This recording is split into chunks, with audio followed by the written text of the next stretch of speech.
Hey, Bible Talk family. Welcome back to Bible Talk with BW, where we read scriptures, we observe it, and then we apply it to our lives.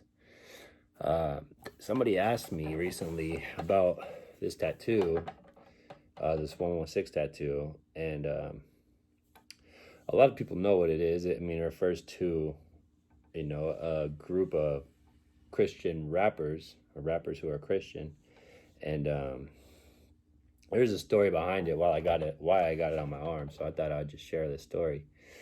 When I was 19, I was going through a lot of difficulties with the court system. I got in some trouble, and I ended up on supervision house arrest, where I could only go to the YMCA or to work. I talked about this in one of my previous videos, but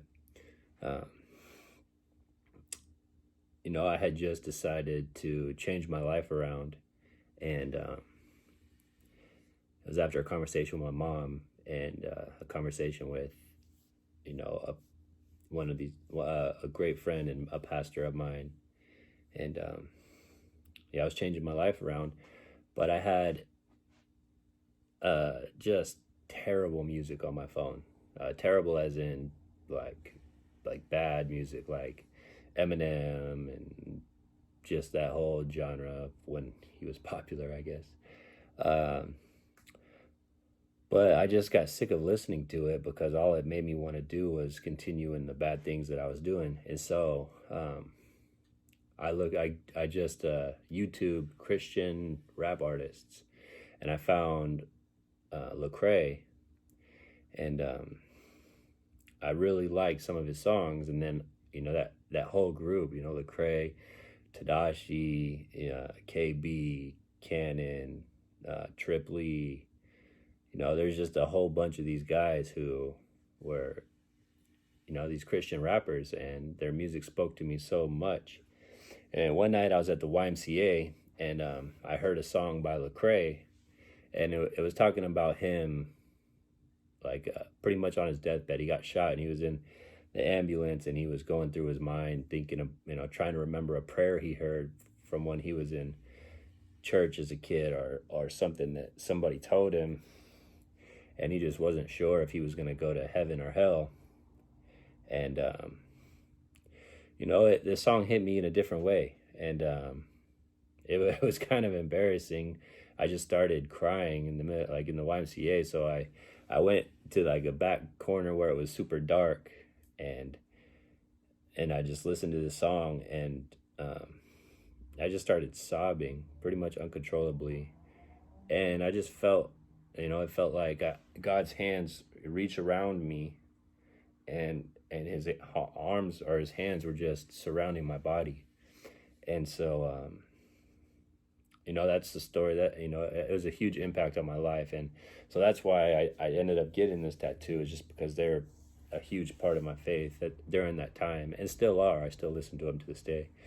If you haven't checked out KB's new album, I would suggest it. It's super good. But that's the story of why I got 116 on my arm, just because somebody brought it up, and thought it would be fun to share that story. But I want to start doing something different on Thursdays. Today's Thursday, but I thought it'd be cool to do Through the Bible Thursday. And so I'm just gonna, every Thursday, I'm gonna start in Genesis, work my way through the Bible.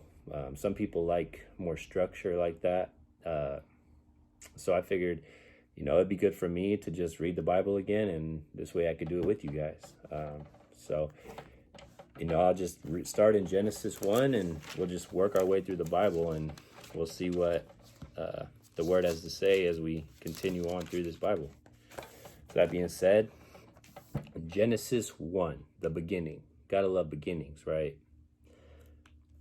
In the beginning, God created the heavens and the earth.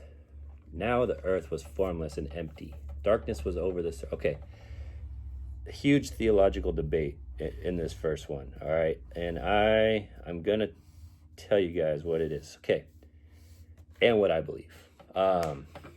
In the beginning, God created the heavens and the earth.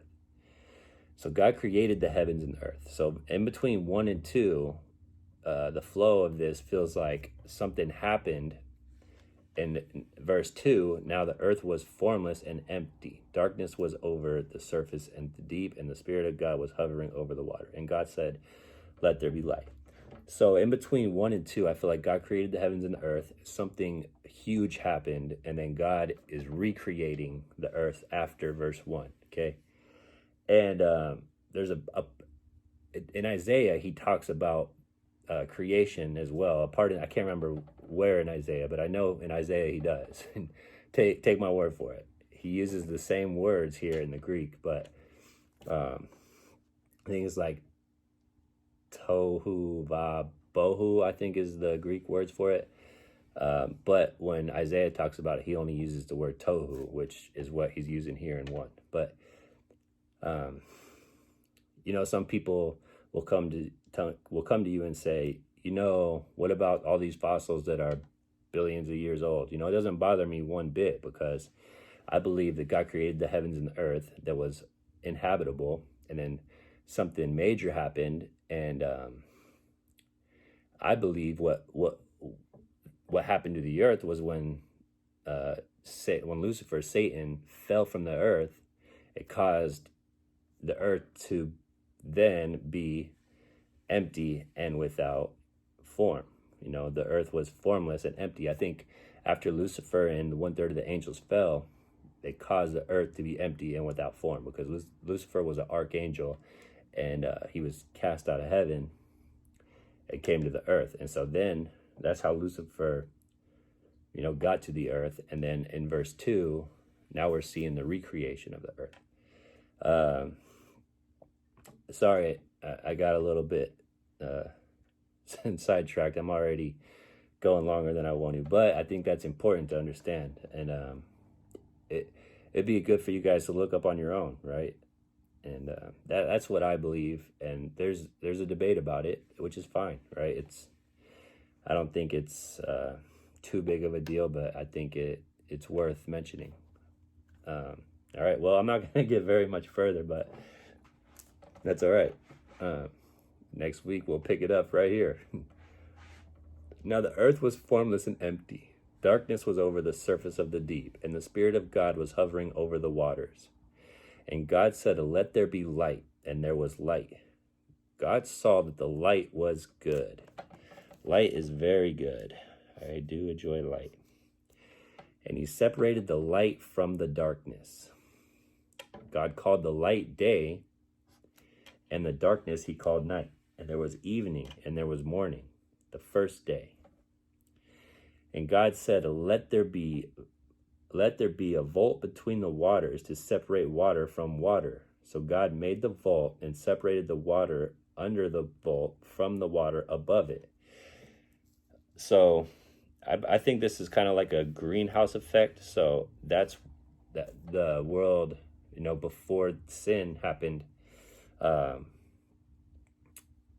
was a continual greenhouse effect. So everything was continuously growing, and the world, there was no crazy disasters like there is today, because there was this water above and the water below that just kept things perfect.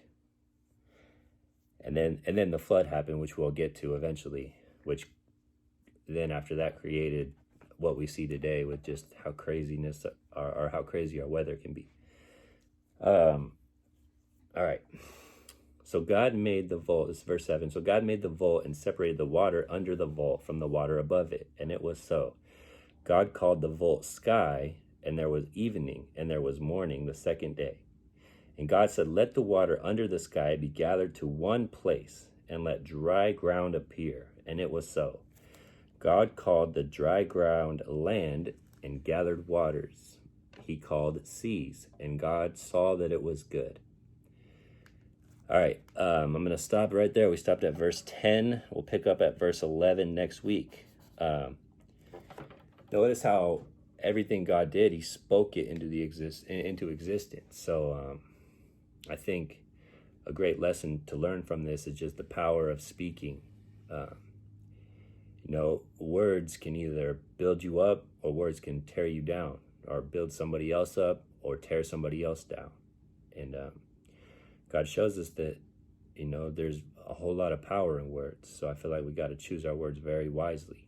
And if when we don't, you can see the destruction that it has, especially today. I see some terrible things that people say on social medias and YouTube, and it's like, come on, guys. You know, like I know it's just a comment, but words are powerful. You know, even though it's just a comment on something, it's just not fun to look at or read, or it doesn't make people feel good when they are being tore down by somebody. Um, all right, well, we made it 10 verses so far, and I appreciate your guys' time, and we'll pick it up, verse 11, next week. All right, have a great night.